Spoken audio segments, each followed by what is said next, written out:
The car pulled up to the entrance of the Aureus Grand. The 5 men inside couldn't even manage to open their own doors. The valets at the Aureus Grand saw it was a rental, and, as a rule, they rarely bothered to open the door for guests who arrived in one. When they spotted the cab, they just pretended it wasn't there and didn't move an inch. There was a moment of silence in the car before Kian finally yelled at the driver. "Ugh, what the hell? Are you blind?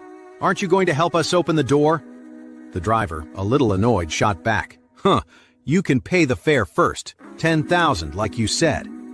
Kian said, "Just help me open the door and you can grab the money from my pocket once I'm out. My arm's busted and I can't move it." The driver got out of the car and helped them open the doors.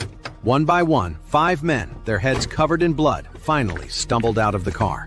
They were covered in bruises, and with crude words carved into their foreheads, they were a terrifying and eye-catching sight. As soon as they appeared, they immediately caught the attention of everyone around. Some people couldn't help but let out a harsh laugh. What's with these guys? They've actually got words carved on their foreheads. Is this some kind of performance art? That's hilarious, seriously. Yeah, I've been around a long time and seen a lot of street artists. Some pretend to be beggars, some do those ink wash paintings with a needle. But I've never seen anything this crazy, and the carving is so sloppy. This whole scene is really something else. I'd say these guys could give that rich kid who was eating crap on that viral video a run for his money. Dude, you just reminded me. I gotta get a picture of this and post it on social media. People all over the country need to see these weirdos from Orris Hill. The view count could hit the millions. Yeah, you're right. Everyone, get your phones out and take pictures. This is a once-in-a-lifetime shot. As they spoke, people started pulling out their mobile phones, opening their camera apps, and starting live streams, broadcasting the miserable state of Kian and his men directly to the internet. Seeing everyone pointing their phones at him, Kian flew into a rage. He tried to raise his hands to cover his forehead, but his arms were useless and wouldn't move at all. Furious, he could only spit out, "Ugh, what are you filming? Get lost!" His savage look made everyone flinch. Nobody wanted to mess with a guy who looked that unhinged. They reluctantly stopped filming and backed away, keeping their distance. Kian was satisfied with their reaction and immediately led his guys into the Aureus Grand Hotel. The driver quickly stopped him. Hey, you still haven't given me the 10 grand you promised." Kian shot him a cold look and said angrily, "I'll give you nothing." After speaking, he lifted his foot and kicked the driver hard. Even though both of his hands were useless and years of hard training were down the drain, it was no problem for Kian to beat up a taxi driver. After he kicked the man over, he immediately said to the 4 guys with him, "Damn it, beat the crap out of him." The 4 men immediately rushed forward, kicking the taxi driver while he was on the ground. When the Aureus Grand's security captain saw what was happening, he and his team rushed over to stop them. He said coldly, "Hey, you can't cause trouble here at the Aureus Grand. Don't make me get rough." Kian knew that Isaac, the owner of the Aureus Grand, was a powerful man. He quickly stopped his men and turned to the driver. "You got lucky today. Watch your back from now on, or you'll end up dead." After saying that, he and his men turned to enter the Aureus Grand. Just as they were about to go inside, the security guards blocked their path. The lobby manager hurried over and said, "I'm sorry, gentlemen. Your appearance doesn't meet our dress code. According to our rules, you cannot enter the Aureus Grand Hotel." Hearing this, Kian scoffed and said with disdain, "We're from the Wells family. You, some little manager, dare to stop me?" The lobby manager frowned, holding his ground. "Sir, I don't care if you're from the Wells family or any other family. The rules are the rules. You are not allowed inside the Aureus Grand." He then added coldly, "The way you look is scaring our other guests and damaging the hotel's reputation. Please leave immediately, or you will face the consequences." Kian was furious. He said in a low, cold voice, "Out of respect for Mr. Isaac, I won't hurt you. But if you keep pushing it, don't blame me for what happens next." The lobby manager didn't back down an inch. "I'm sorry, but the rules are the rules. You cannot enter the Aureus Grand." Kian gritted his teeth. A lobby manager was nothing. Even the entire security team wouldn't stand a chance against his 5 men. They could take all these people down easily. But the manager worked for Isaac, and that made things complicated. Angering Isaac would be a huge mistake. At that moment, the commotion was now drawing a crowd in the lobby. People were watching and whispering. Kian listened closely and realized they were talking about the words carved on his and his men's foreheads. He was instantly humiliated and didn't want to stand there being stared at. With a dark expression, he said to the lobby manager, "I'll give you 3 seconds. Get out of my way. Otherwise, you won't like what I do next." The lobby manager had a temper of his own. He immediately shouted to the security captain, "Captain Walton, these people are disrupting the Aureus Grand. Get them out of here." Kian was enraged and yelled, "You asked for it. Get him!" He lunged forward and kicked the lobby manager hard, sending him flying to the ground. The manager coughed up a mouthful of blood. Kian spat on the man's face and cursed. "You really have a death wish, don't you? Say one more word, and I swear I will end you." The lobby manager, though in immense pain, ordered the security guards behind him. "Throw all of these guys out! They can't just come in here and make trouble at the Aureus Grand." But before the security guards could even react to the order, the other 4 bodyguards from the Wells family lunged forward, going completely ballistic.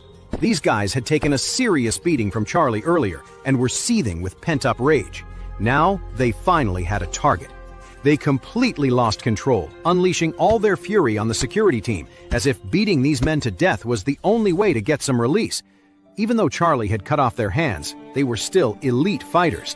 Their powerful kicks and knee strikes could do serious damage to these guards. So, in a single swift move, they knocked every one of the helpless guards to the ground, taking them completely out of the fight. The guards were on the verge of death. If the attack continued, they would surely be killed. Kian ordered his men to stop. He sneered at the men on the floor and said coldly, "A bunch of worthless trash that doesn't know its place. You dare raise a hand to the Wells family's guards? You got exactly what you deserved." With that, he and his men walked straight into the elevator and went upstairs. After Kian and his 4 men left, the lobby was a total mess. The Aureus Grand's lobby manager and several security guards were lying injured on the floor, their faces swollen and bruised, looking absolutely miserable. One of the guards struggled to his feet and helped the manager up, asking, "Manager, what do we do now?" The manager's face was cold as ice. "Get the others to the hospital, now. I'm going to find Mr. Charlie. If they think they can cause trouble in the Aureus Grand and get away with it, they're dead wrong. I know Mr. Charlie won't let them off the hook." With that, he limped toward Isaac's office. Meanwhile, Roman and his son Bradley were in the presidential suite of the hotel, patiently waiting for Kian and his men to get back. About an hour ago, Roman had gotten a text from Finian Harrison saying he'd made it to the mansion and had taken care of Orville. Not only that, but Finian had found an unexpected surprise.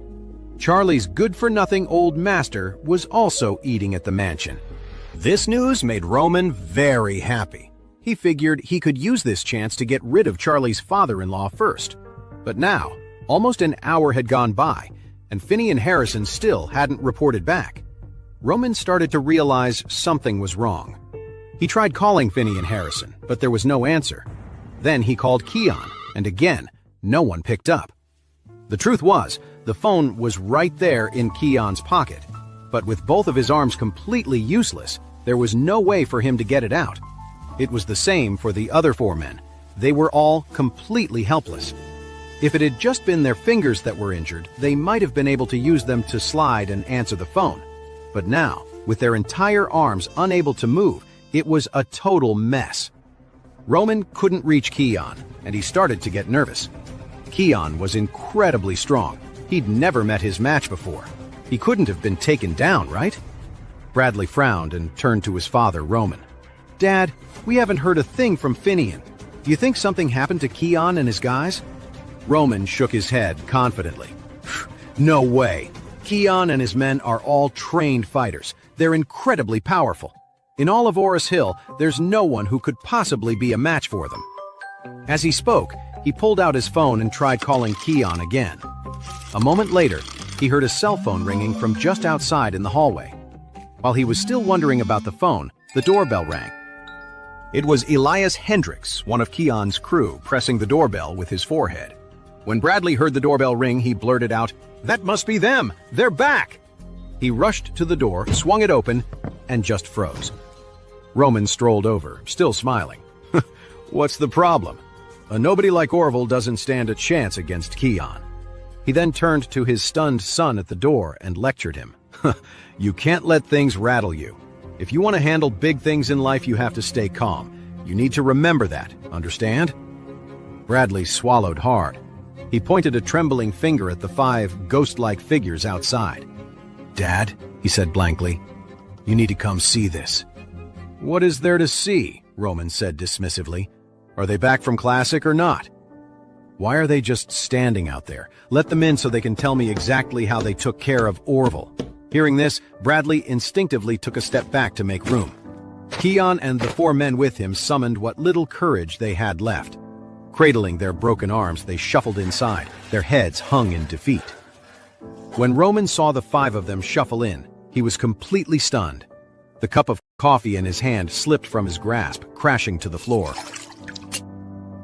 Roman stared at the 5 ghost-like figures, completely stunned.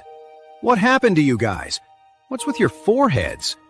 Why are they covered in blood? How did this happen? It looks like someone wrote on them." Since they all kept their heads down, it was hard for Roman to make out the words. Kian immediately stepped forward, dropped to his knees in front of Roman with a thud, and said fearfully, "Mr. Wells, I failed my mission. Please, punish me." Seeing them in such a terrible state, Roman's heart pounded. His expression shifted dramatically as he demanded, "Tell me exactly what happened." Kian knelt on the ground, his head bowed as he cried, "Mr. Wells, we went to help Finney and Harrison deal with Orville, just as the young master ordered. Today at the mansion, we already had Orville under control.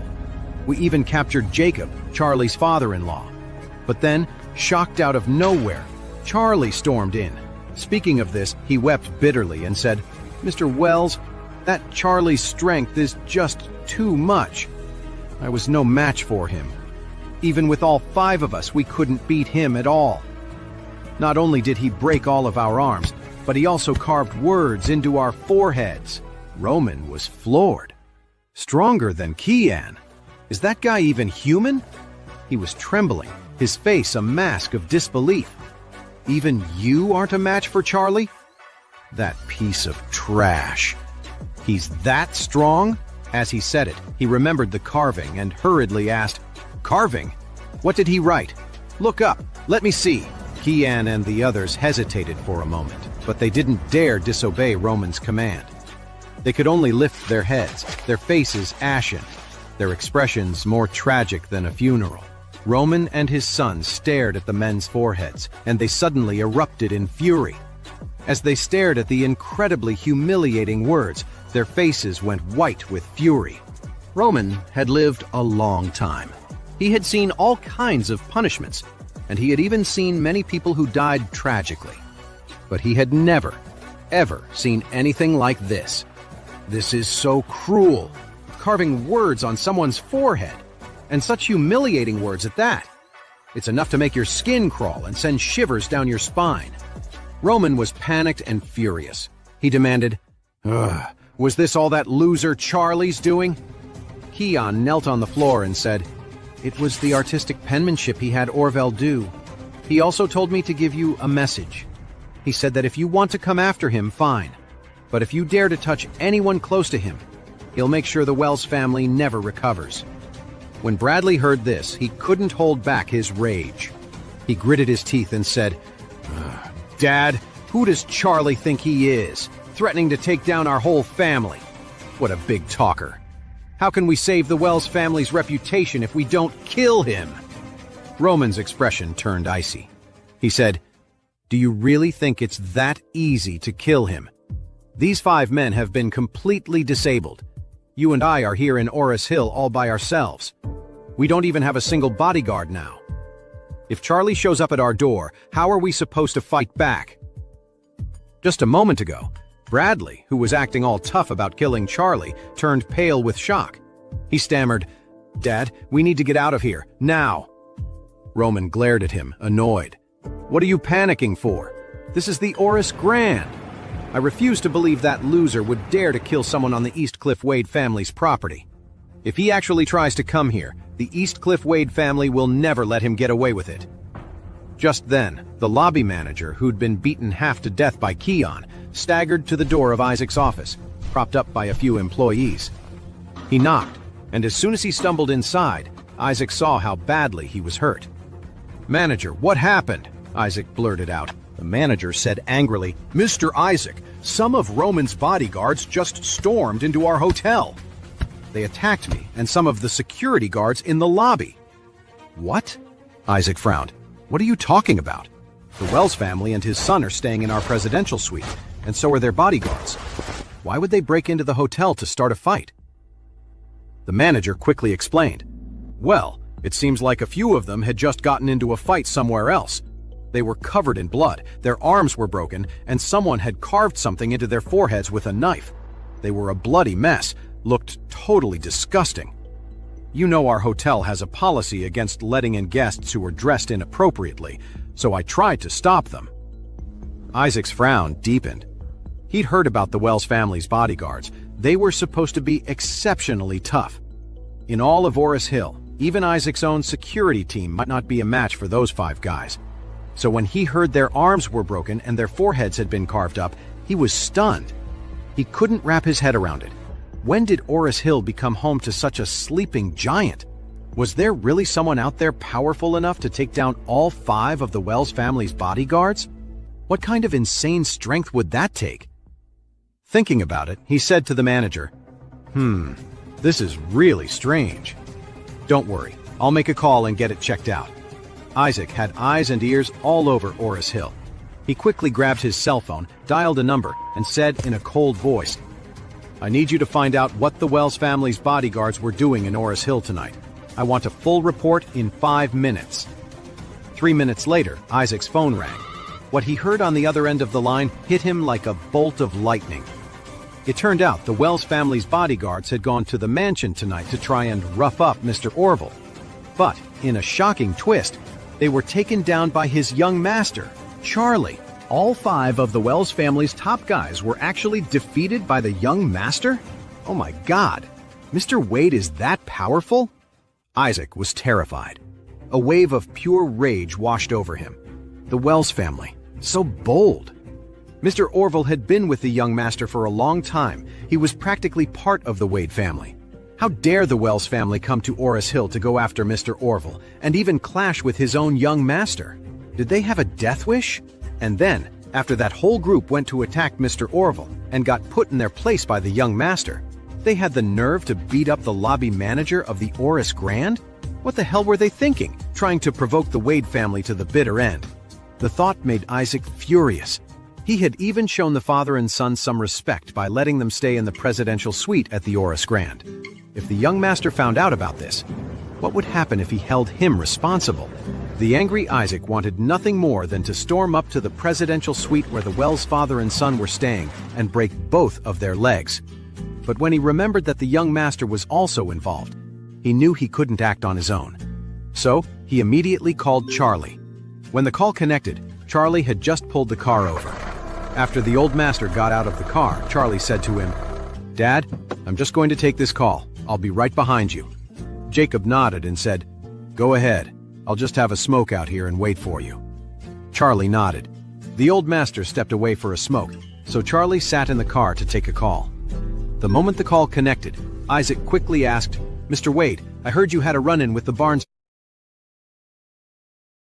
family's bodyguards." Charlie grunted in response. "Your information travels fast." Isaac rushed to explain. "Mr. Wade, I also heard those 5 were causing a scene at the Aureus Grand. I had someone look into it and just found out." With that, Isaac recounted what happened after Kian and his 4 men got back to the Aureus Grand. After listening, Charlie said, coldly, "Those 5 dogs. I guess a leopard really can't change its spots. I thought they might have learned to keep their heads down after what I did to them, but I guess not." Isaac quickly said, "Mr. Wade, that man from the Wells family and his son are also here at the Aureus Grand. What do you want to do with them?" Just give the order and I'll take care of it immediately. Charlie smiled faintly. Here's what you're going to do. First, go to their room and break the legs of those 5 men. I want to see how they plan on causing any more trouble when they can't use their arms or their legs. Isaac blurted out, "Okay, Mr. Wade. Is there anything else?" Charlie continued, "And as for Roman and Bradley Wells, I don't plan on killing them just yet, but I'm not letting them off that easily either. I need you to break one of their legs and then kick them out of Aureus Hill." "Okay," Isaac replied instantly. "Don't worry, Mr. Wade. I'll handle it discreetly." Then Isaac asked, "By the way, Mr. Wade, do you want me to make it clear to them exactly who they've provoked?" "No," Charlie said flatly. "If they knew who I really was, they'd probably just give up completely. Where's the fun in that?" Charlie then added, "Remember, when you teach them this lesson, make it clear it's because the Wells family's bodyguards caused trouble at the Aureus Grand and tarnished the Wade family's reputation." Isaac replied at once, "I understand, Mr. Wade." "Good. Now that you understand, go do it." Meanwhile, in the presidential suite, Roman's face was dark with fury as he stared at the 5 useless mutts in front of him. He was furious, not just because these 5 incompetents couldn't even handle a nobody like Charlie, but also because of the words carved into their foreheads. "Damn it! This was a total insult to the Wells family," he yelled at Kian, his voice ice cold. "I'll arrange for someone to perform plastic surgery on you. They'll cut all the skin off your forehead and graft on new skin from another part of your body. That should get rid of those words."